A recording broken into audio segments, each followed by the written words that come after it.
원장님들 잘 보시면 안정적인 거는 에너지가 없어요. 고체가 에너지가 있나요? 못 움직이잖아요. 그죠? 거기에 열을 가하면 불안정한 액체가 되죠. 액체는 힘이 있어요. 그죠? 액체에 열을 가하면 더 에너지가 강한 기체가 돼요. 근데 기체하고 액체하고 이런 애들은 에너지는 강하죠. 이 공기 중에도 이제 기체가 있잖아요. 이 공기 중에는 대부분 질소가 70%고 산소가 30%예요. 근데 걔들이 모여 있는데 걔들한테 고온이나 고열을 가해주면 전자가 하나 튀어나와요. 그때부터 얘는 완전한 불안전성을 갖고 있는 거예요. 통제할 수가 없어요. 이걸 이제 플라즈마인데 그러면 양이온이 나오고 전자가 나오고 또 뭐가 나오냐면요. 활성화 산소라는 게 튀어나와요. 활성화 산소. 그러니까 원래는 얘네가 안정적으로 다 있었는데 하나가 튀어나오면서 활성화 산소라는 게 만들어지는 거예요. 그 산소가 너무 과하면 우리 몸에 손상을 주죠. 근데 적절하게 나오면 우리 피부에는 더 줄 수 있다 해가지고 그걸 이용하는 거예요. 그래서 뒤에 보시면 어떤 식으로 이용하냐면 자 여기 두피라고 보시고 피부라고 보시면 플라즈마를 쐬주면요 활성화 산소가 나와요. 근데 얘가 뭘 해주냐면 산소가 산화시켜 버리잖아요. 균이 있으면 살균을 시켜버려요. 균을 멸균한다는 거는 100% 다 죽인다는 뜻이고요. 살균은 90에서 95% 정도 죽인다는 거예요. 멸균을 하려면 과산화수소를 같이 해줘야 돼요. 근데 과산화수소는 우리는 안 하니까 살균 정도는 할 수 있다. 일반 균들은 죽일 수 있는 역할을 해주고 그 다음에 피부가 어떻게 되냐면 얘네가 지질이 꺾이면서 피부가 열려요. 열리면서 앰플을 흡수를 시키면 균일하게 들어가겠죠. 자, 반대급부적으로 제가 말씀을 드릴게요. 고주파를 하든 초음파 진동으로 하든 이게 균일하게 들어갈 수 있는 게 있을까요? 저희가 해본 결과는 없습니다. 아직까지는 플라즈마가 제일 좋다고 생각하시면 될 것 같고요. 플라즈마는 두 가지가 있어요. 그 일반 에스테틱에서 이 물방울처럼 이렇게 동그랗게 해가지고 플라즈마라고 하는 게 있어요. 근데 콜드 플라즈마라고 하는데 그거는 뭐냐면 온도가 그러니까 열만 가해가지고 나오는 거예요. 방식의 차이인데 열만 가해서 나오는 거는요. 이렇게 70도 정도로 나오다가 이 공기층하고 만나면서 온도가 내려가요. 그러니까 여기 따뜻한 느낌만 들죠. 자극도는 없어요. 그러니까 피부에는 자주 하시면 나쁘진 않지만 중요한 건 저희는 탈모를 할 거잖아요. 탈모를 할 거면 두피를 뚫어야 되는데 이걸로는 두피가 절대 안 뚫려요. 두피를 뚫으려면 아크플라즈마를 해야 돼요. 아크플라즈마는 뭐냐면 플라즈마 에너지가 나오면서 라이터처럼 전기를 딱 지켜주는 거예요. 안에서. 그러면 우리가 일상생활에서 보는 플라즈마, 아크플라즈마는 번개예요. 이렇게 플라즈마가 있다가 걔네가 되게 불안정하게 있다가 전류가 딱 해가지고 나오는 게 번개잖아요. 그게 아크플라즈마라고 보시면 돼요. 그러니까 아크플라즈마가 돼야지 두피가 열린다. 요거는 병원에 쓰시는 거예요. 뭐 LED도 많이 쓰시고요. 그다음에 고주파, 뭐 MTS 주사, 초음파 뭐 이렇게 쓰시거든요. 그러니까 얘네가 들어가는 앰플의 흡수 정도는 균일하지가 않아요. 주사 같은 경우에는 왜 균일하지가 않냐면 병원에서 쓸 때는 한 6방 정도 놔주거든요. 정수리에 6방 정도 넣으면 균일하게 들어갈 수가 없어요. 한 100방은 놔야 돼요. 0.5cm 간격으로 정수리만 할 때 그렇게 놔주는 병원은 없어요. 그래서 균일하게 들어가지 않기 때문에 효과가 약간 좀 떨어진다. 가격 대비해서 그렇게 생각하시면 되고 분포도 보시면 이렇게 돼요. 얘는 딱 들어가는 데만 분포가 되잖아요. 그러면 많이 분포되려면 촘촘히 놔주는 게 원래는 정상이죠. 이거는 피부 이미지인데 보시면 얘네 차이는 딱 하나예요. 모낭이 있냐 없냐. 모낭이 없는 피부는 대부분 이렇게 돼 있어요. 콜라겐이 있고요. 그 다음에 히알루론산이 꽉 차 있고 거기에 엘라스틴들이 조금씩 붙어 있어요. 탄력으로. 그러면 여기서 눈여겨봐야 될 거는 얘는 섬유화세포예요. 피부는 섬유화세포가 모든 걸 만들어서 내보내요. 바깥으로. 섬유화세포도 누군가에게 명령을 받겠죠? 그게 간이 될 수도 있고 소장이 될 수도 있고요. 그러니까 어느 장기든 보내면 이 콜라겐은 그걸 만들어내는 거예요. 우리 몸은 콜라겐으로 구성되어 있으니까. 그러면 콜라겐은 누가 만들어요? 섬유화세포가 만들어요. 근데 저건 간단해요. 어떤 피부과를 가든 뭐 여러분들이 가서 뭐 써마지를 하시든 아니면 뭐 고주파 같은 걸 하시든 아니면 울세라를 하시든 간에 다 섬유화 세포 때문에 하는 거예요. 여기에 써마지나 울세라는 열을 53도 이상으로 가해주는 거예요. 한마디로 화상 입히는 거예요. 화상 입히면 얘 섬유화 세포가 콜라겐을 그때부터 미친 듯이 만들어요. 왜? 내 공격당했으니까. 복구해야 될 거 아니에요. 그래서 재생되는 게 저 원리고요. 여기는 좀 복잡해요. 모낭이 있는 데는. 모낭이 있는 데는 이 세 가지 세포를 아셔야 되는데 여기도 섬유화 세포가 있어요. 똑같이 있는데 섬유화 세포도 분열시켜 주지만 중요한 거는 모유두 세포하고 여기 벌지구역이에요. 여기 줄기세포가 있고요. 그 다음에 여기 밑에는 모모세포가 있어요. 지금은 이게 무슨 말인가 싶겠지만 넘어가시면서 말씀을 드릴게요. 자, 이렇게 돼 있어요. 여기에 보시면 여기 진피층이 있고요. 여기에 섬유화 세포가 있고 콜라겐이 있고 막 있는 거예요. 근데 여기에 뭐 핏줄이 쭉 있어가지고 여기에 이렇게 달라붙어 있는 게 뭐냐면요. 모유두 세포예요. 얘가 뭐 하는 애냐면 얘는 뭐 하는 건 없어요. 명령을 하는 애예요. 명령을 어떻게 하냐? 그러니까 사장이라고 생각하시면 돼요. 사장인데 여기 벌지 구역에 있는 줄기세포는 뭐 하는 애냐면 공장장이에요. 공장장이라서 사장이 전화를 해요.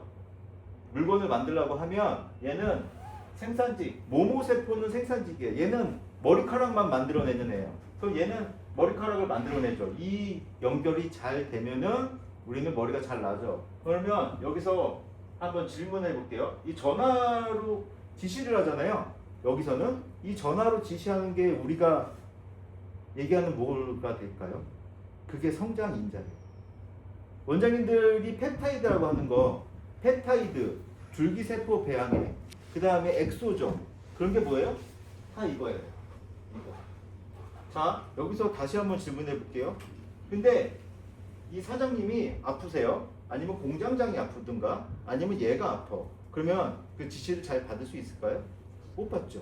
근데 우리는 지금 뭘만 해주고 있어요? 지시해주는 것만 넣어주고 있잖아요.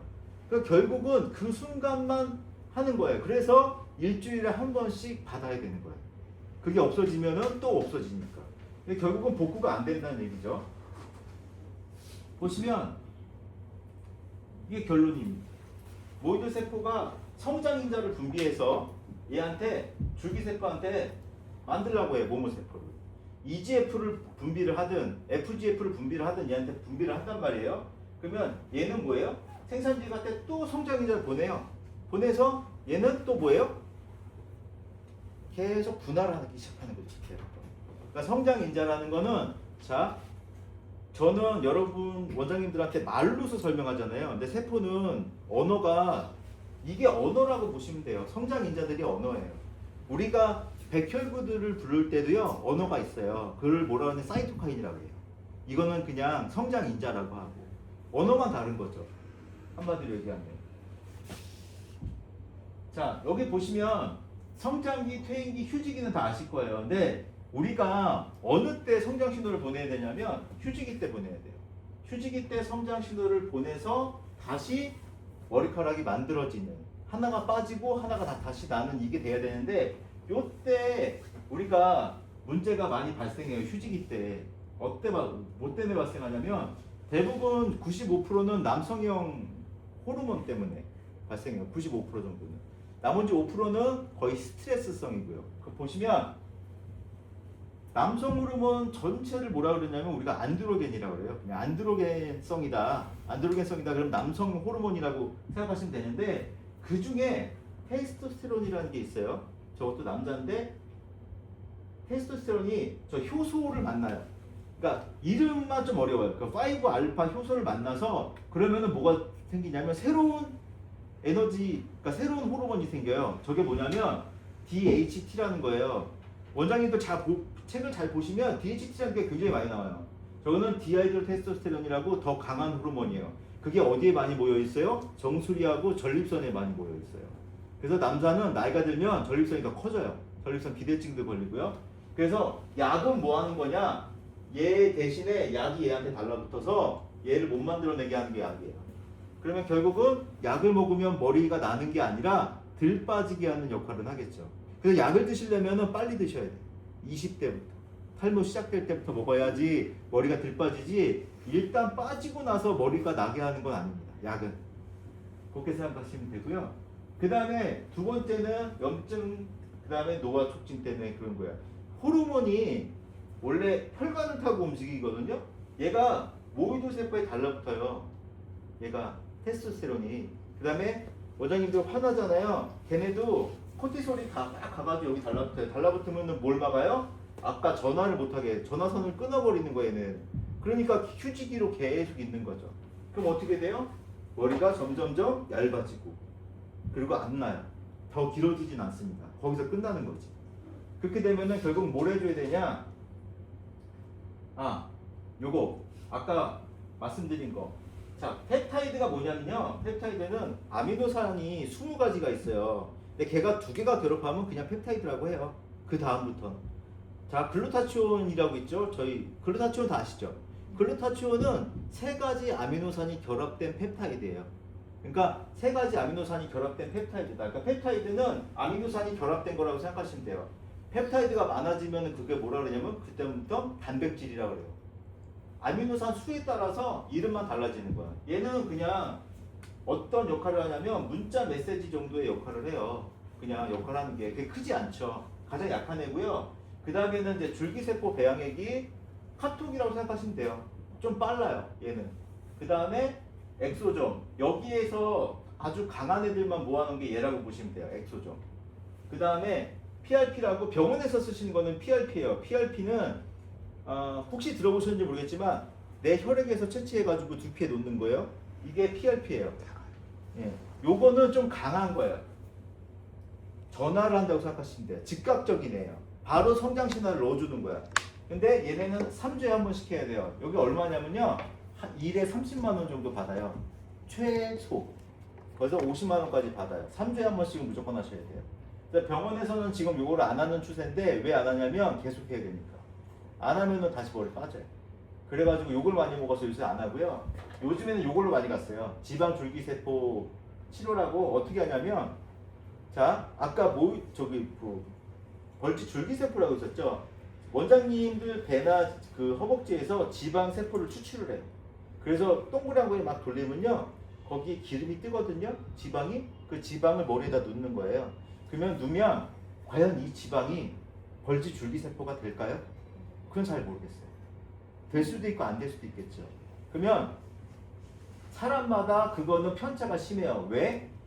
이거는요, 원장님들이 피를 뺄 때 아니면 지방을 뺄 때 컨디션에 따라 다릅니다. 컨디션에 따라서 많은 줄기세포가 있을 수도 있고요, 아예 없을 수도 있어요. 그래서 사람마다 편차가 달라요. 그건 어떻게 확인할 수는 없죠. 그러니까 금액은 이거는 80에서 300만 원 정도 합니다.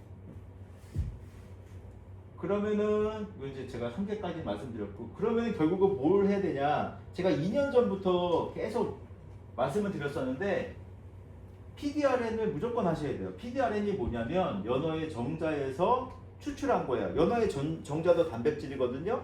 거기에서 고온하고 고압하고 효소를 넣어서 다 잘라요.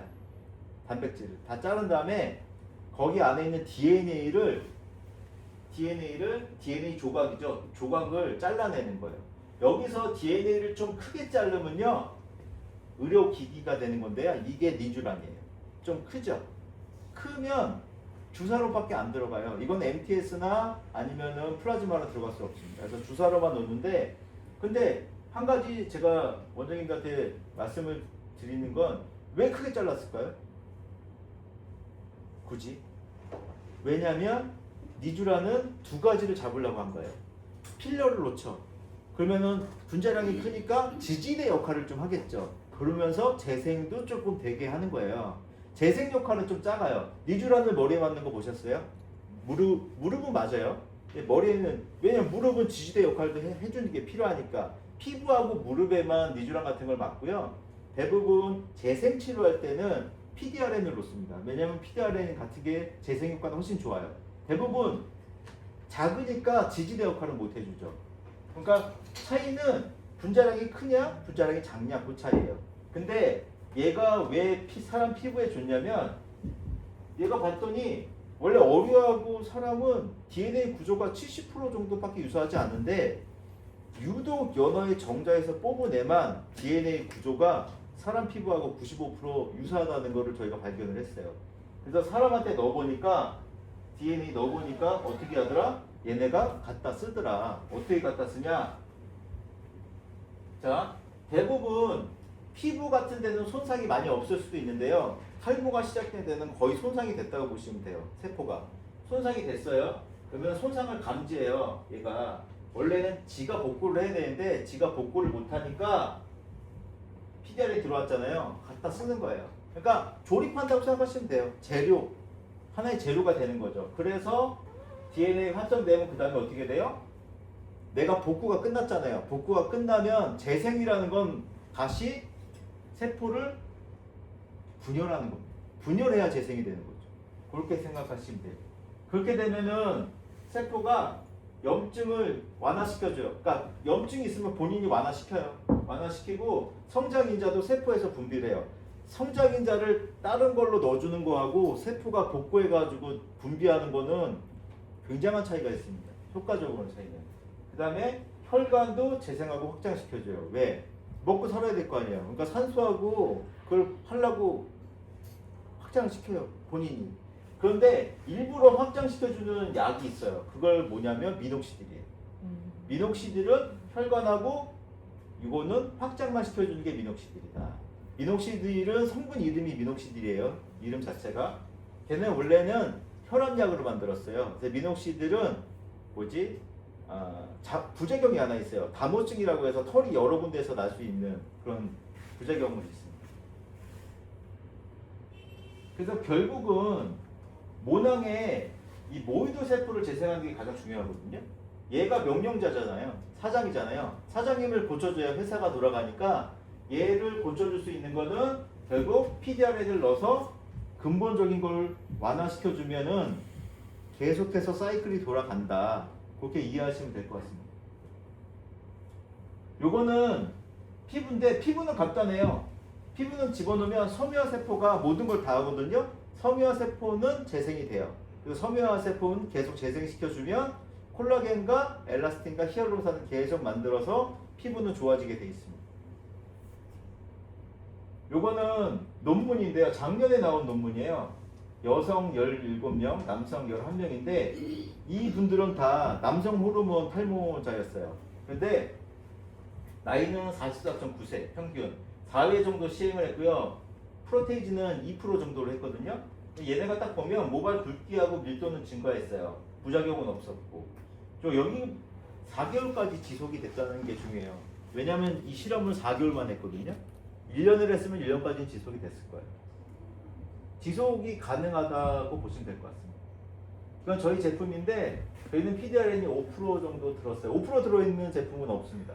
근데 저희가 이제 아쉽게 저희가 이제 일본 걸 사용하고 있는데 왜 그러냐면 메디컬 그레이드가 정제율이 98% 이상이 돼야 돼요. 근데 국산은 아직 98% 이상이 안 됩니다. 그래서 저희가 일본 PDRN을 사용하고 있고요. 그 다음에 히알루론산하고 글루타치온이 딱 이 세 가지만 들었다고 보시면 돼요.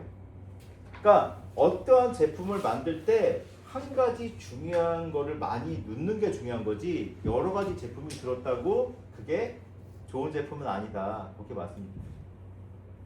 이거는 저희가 이제 일본에서 갖고 왔다는 거 말씀드리는 거고요. 이건 5% 들었다고 저희가 이제 시험체 신고한 거고. 이건 이제 이론적인 거 끝났어요. 그러면 저희가 이제 병원에서 쓰는 것만 제가 보여드릴게요. 이게 엑소좀을 25회 하신 거예요. 엑소점이 40만 원 정도 하거든요. 병원에서. 저분은 1000만 원 정도 쓰신 겁니다. 요거는 날짜가 써 있으니까 보시면 되고요. 뒤에 저기는 엑소점 10회 정도 하신 거고 요거는 이제 더 축소가 많이 되셨죠. 2회 1개월 후. 한 10배 정도 빠르시다고 보면 될 것 같습니다. 20대 여성이고요. 가르마 탈모. 저건 엑소점 15회. 요거는 2회 정도 하시고 한 달 정도 되셨네요. 그 다음에 이거는 헤어라인. 헤어라인하고 눈썹은 왜 빠르냐면 헤어라인하고 눈썹하고 턴오버 기간이 3개월밖에 안 돼요. 길어요. 그래서 빨리 떨어지고 빨리 나오고 하거든요. 그래서 손님들이 오시면 그냥 기본적으로 헤어라인하고 여기만 먼저 해주시는 게 제일 빨라요. 그러면은 눈에 보이니까 믿으시고 이제 머리도 하실 겁니다. 저희는 지금 병원에서도 사용하고 있는데 제가 임상을 보면요. 원장님들이 훨씬 좋아요. 병원보다. 왜냐면 병원은 주사로만 하니까. 아직까지. 주사 아니면 고주파로 했었는데 고주파로 요즘에 안 하고 MTS로 요즘에 또 바꿔서 하고 있어요. 근데 임상은 여태까지 원장님들 임상이 병원 임상보다 훨씬 좋아요. 그 병원 가서 그 의사 선생님들이 놀랍니다. 원장님들 임상 보고 이렇게 난다고 막 이렇게 자기도 플라즈마 배우고 싶다고 얘기하시는 분도 있어요. 그러니까 이번에 한번 믿고 한번 해보시는 것도 나쁘지 않을 것 같습니다. 오늘 제 강의는 여기까지 마치겠습니다.